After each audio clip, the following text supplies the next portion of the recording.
How's it going, ladies and gentlemen, boys and girls? Jeff Benjamin with 9 to 5 Mac. In this video, I explore my top iOS 14 changes and features. Check it out right now. 9 to 5 Mac on YouTube is sponsored by TenorShare's Reboot. Ever found your iPhone stuck on an Apple logo like this? Not only can TenorShare's Reboot fix this problem, but it can also do a whole lot more. Simply connect your iOS device to your Mac and instantly gain access to awesome features like the ability to enter or exit recovery mode with a single click like this. That feature by itself seems cool enough, but with the Reboot, you gain access to a whole bunch of other repair features as well. In fact, TenorShare says it can fix 150 plus iOS, iPadOS, and tvOS issues. It can help you recover iOS to normal without data loss. It can even help you downgrade from an iOS beta like this. Click the link in the description for more details, and special thanks to TenorShare for sponsoring 9 to 5 Mac. So iOS 14 brings so many usability features to the table. For instance, you know what it's like when you're browsing along and this comes up. I mean, you're glad your friend's calling you, but you're annoyed at the same time because it basically just takes up the entire screen, which is super annoying, right? Well, in iOS 14, that is a thing of the past thanks to the new banner-style incoming call notification. So when you go to settings and you go to phone, you're gonna see where it says incoming calls. Now, by default, this is set to banner. I set it to full screen so I could just demonstrate to you how annoying the full screen used to be. But in iOS 14, you can now set this to a banner-style incoming display. And this is one of my favorite features easily because this is something we've been dealing with ever since, the original iPhone, where whatever you happen to be doing was completely interrupted by an incoming phone call. But now, yes, as you can see there, now look, I'm still browsing along, the incoming call comes in, I can acknowledge it, I can take action, I can answer it, I can dismiss it if I want to do that.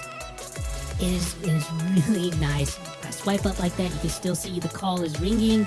Just tap there. There's the full screen interface. It is such a nice change to have that in iOS 14.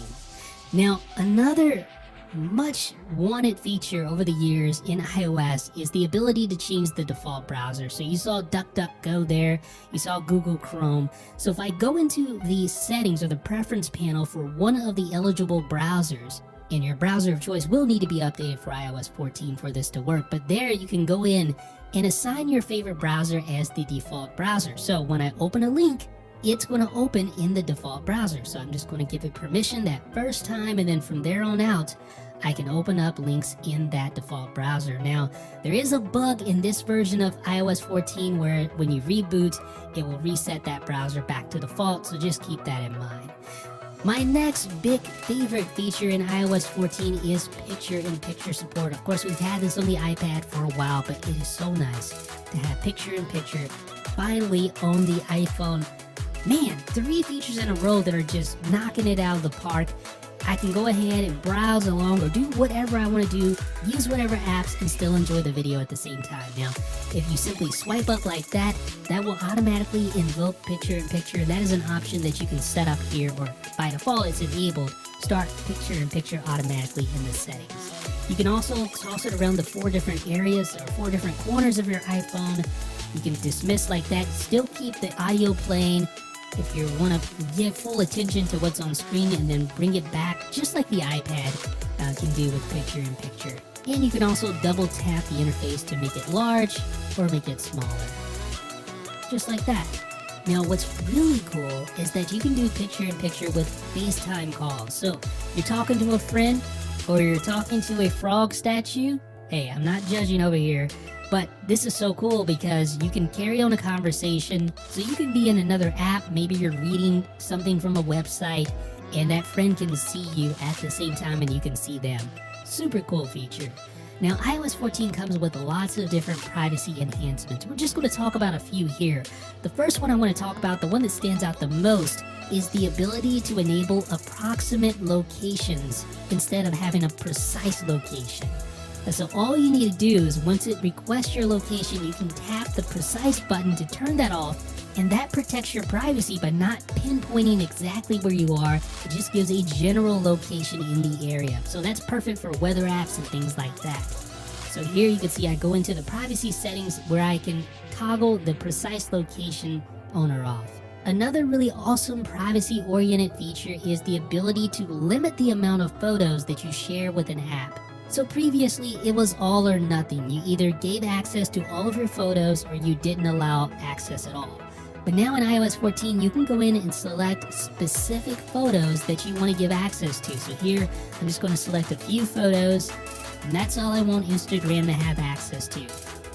Just these 4 right here. Now, hopefully Apple will continue to build on this, make it a little bit more intuitive, but I love what they're doing here because it still allows you to use the apps without giving full access to all of your photos. So you can go into privacy and go into photos here, and then you can go in and edit the selected photos if you want to add additional or remove photos that you've given access to. Now, another new privacy-oriented feature at iOS 14 is the ability to be notified when something accesses the pasteboard. So here you can see message pasted from Safari. So that was a manual operation that I did there, but sometimes applications, as you can see there, will automatically pull from the pasteboard, legitimately in a lot of cases, but it's still nice to know when that happens. And then here you get the privacy report in Safari. So this will tell you all about trackers that are trying to profile you, and it'll tell you which trackers have been blocked. It'll show you the websites and the associated trackers on those websites, so you can sort by that. Or you can go in and look at just all the trackers in general across all the websites. And iOS 14 includes lots of home screen enhancements. We'll talk about just a few right now. So one of the cool things is that if you slide your finger on the page dots, you can quickly cycle through all of your pages just like that. Now, another thing is that you can tap anywhere, tap and hold anywhere on the home screen to enable jiggle mode. Now, if you tap the page dots while jiggle mode is enabled, you can enter the edit pages view. And this allows you to disable or enable any of the home screen pages with just a tap. So you can see I've disabled 4 of the pages, 5. I'm going to re-enable 1 of them. So now I just have 2 pages enabled. And you can see that reflected right there on the page dots. Just those 2 pages are available. You're probably wondering what happened to all the apps. We're going to talk about that in just a second, but let's go back and re-enable some of those pages. And tap done, and there we go. So where did the apps go on the home screen pages that were hidden? Well, they didn't go anywhere. All of your apps are always available in the app library, and this is a game changer for iOS 14. So first and foremost, let's break down how the app library is organized. You can see all these various categories. These categories are all automatically generated. And if you tap on one of the app icons, one of the large ones, it will launch into that app immediately. And if you tap in the bottom right-hand corner with the smaller icons, it will list all the apps within that generated category. So, for instance, I could tap on the App Store here, that launches directly into the App Store, but when I tap the icons in the bottom right-hand corner of Utilities, that shows all of the apps within that category again. So, let's go ahead and go to the Settings app. Let me show you the home screen section of the Settings app, and this pertains to the app library. So, basically, when you download an app, you can select to add it directly to the home screen, and that's the default setting, or you can choose to add it to the app library only. So now when I download apps, it's only going to be found in the app library, not on the home screen. You can see nowhere do I find Uber Eats on the home screen, but if I swipe over, you can see it's under the recently added section of the app library. So a really cool way to keep your home screen clean. If you don't want all those app icons, maybe you've arranged it exactly how you want it and you don't want additional icons littering your home screen. I really like the app library. I think it could be refined a little bit more. I'll talk about that in another video, but I really like what it does for the user. And as you can see, you can tap at the top in the search bar and search for an app directly, or you can also swipe down like this and see all of your apps. Yes, indeed, all the apps you have installed on your phone in alphabetical order, so you can easily identify and locate the app that you're looking for, even if you don't have it on the home screen, in a variety of different ways, courtesy of the app library. Now let's talk about some of the awesome music app enhancements. The biggest enhancement that you'll notice is with the Now Playing interface that displays the album artwork with corresponding matching or complementing background. So here you can see the background definitely complements this album artwork. When I go to the next, look how it changes rapidly. Now we get a green background, now it goes back to pink. I don't know what you guys think, but I think the new music app looks great. And another feature that you may appreciate is that it will remember where you left off. So if I kill the music app like that, and I go back to the now playing screen, I can resume the music right where I left off. Very nice feature to have. And now there's also autoplay. So say I'm playing one song and it will end after I play that one song. Well, if I tap the infinity button there, iOS 14 will intelligently generate an up next cue based on the music that you're currently listening to. So that will help you to keep the tunes flowing. App clips are lightweight versions of apps in iOS 14 that allow for some functionality. And this is handy because, as you can see, if you really need an app right at the moment, sometimes they take a long time to download, as is the case here. But lightweight app clips have to be 10 megabytes or less, so they more or less launch instantly. As you're going to see here, here's the app clip card.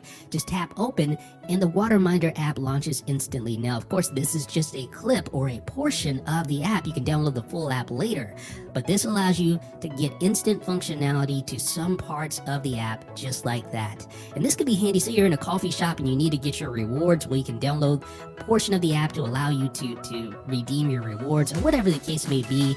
And these app clips can launch via location-based Siri suggestions, NFC, or as you can see here, direct link. But most of the time, you're probably going to see an NFC tag in a store or something like that if you want to quickly download a portion of the app that you need right then and there. So again, here's Chibi Studio from our friend Guy Rambo. I think as time goes on, you're going to see a lot more app clips out in the wild. Very cool functionality for quick access to app features. Now, there's also emoji search. Now, I know a lot of people are going to say, Jeff, emoji search, you're going to make this a top feature. Well, for me, as someone who loves to use emoji, I think this is a great feature. This allows you to quickly search for any emoji in the full emoji library. How many times have I said emoji, by the way? But this is genuinely useful. I find that I use this all the time when having iMessage conversations, and I like how it suggests related terms as well. Alright, so now let's talk about widget improvements in iOS 14. Just like in previous versions, if you swipe over, you get the sort of widget center area, which is dedicated exclusively to widgets, and you can add or remove widgets here, rearrange them if you want to. So let's talk about that right now. So you can see I have the podcast and battery widget, I have the clock widget, and I also have the weather widget. And you can see they're all three different sizes here for these widgets, and that's something that's really cool about widgets in iOS 14. So let's talk about editing. So if I long press, I can select Edit Home Screen, and you may have noticed that plus button in the upper left-hand corner before. We'll discuss that in a few, but that's how you add additional widgets. You can also tap the minus sign to remove a widget, just like that. And let's go ahead and tap the plus button, and now you see your list of widgets you can search. You can scroll through, there's widget suggestions at the top, and then there's your full categories at the bottom. And this includes third parties as well, but here's the music widget. You see 3 different sizes for recently played, small, medium, and large. And if you want to add that to the widget center, you can simply tap Add Widget down below like that, or drag. You can see there's kind of a bug here. So you have to swipe back over. Sorry, that's a little bit embarrassing, but hopefully Apple will address that bug in future updates. Alright, so I'm going to re-add that large weather widget. Just tap Add Widget. And there it appears right there. So our widget area is looking pretty nice. Now I can long press and also edit certain widgets as well. So in this instance, I can go in and change the location for the weather forecast. So let's head over to Apple HQ in Cupertino, and there we go. Now, certain apps can have different types of widgets. So you see here for stocks, I have the watch list, 3 different sizes, but I also have a small symbol widget as well. So there can be different types of widgets along with the different sizes as well. Alright, so we're going to add the third-party Themes app widget. There we go. So both a mix of third-party and first-party widgets are possible within iOS 14. And if you haven't already, be sure to check out our video that highlights some of the top third-party widgets as well. But now, let's talk about the really cool thing. Adding widgets to the home screen works the same way. Just tap Add Widget, and there it goes. Notice how the app icons move out of the way as I reposition this widget location. And I can also tap and drag to the home screen or to the widget center as well just like that. So now, that's looking really cool. You can reorganize. But here's something really cool about widgets. You can stack them. So as long as they're the same size, you can stack a widget on top of another, just like that. And then scroll between them, like that. So you gain all that functionality, but you save space at the same time. I'm gonna stack this one on top of this one. So now I have 3 different widgets in this stack. There's also a smart stack that will display information based on Siri suggestions as well, so you can check that out in the list of available widgets. But let's add a third-party widget. I'm gonna add DuckDuckGo, and you can see a little bit of a buggy situation there, but we have it on screen. So this allows us to not only search with DuckDuckGo, but also launch our favorites directly from the home screen like that. So pretty cool widget. There's going to be, like I said, a ton of different widgets available. Be sure to check out our video that kind of highlights some of the top ones. And we're really just seeing the beginning right now of widgets on iOS 14. So you can see I stacked those 2 together to save space. And of course you can move widgets over to other home screens as well, home screen pages, just like that. So ladies and gentlemen, what do you guys and gals think about iOS 14? In particular, what do you think about my top feature picks for iOS 14? Let me know down below in the comments, and if you appreciated this video, please leave me a thumbs up. It helps other people find it as well. This is Jeff with 9to5Mac. Special thanks to TensorShare's Reboot for sponsoring 9to5Mac. Have you ever been stuck on an Apple logo like this? Well, Reboot makes it easy to fix that problem. Plus, it can do all sorts of other cool things like booting directly into recovery mode with just a single click. Yep, it's that easy. Click the link in the description for more.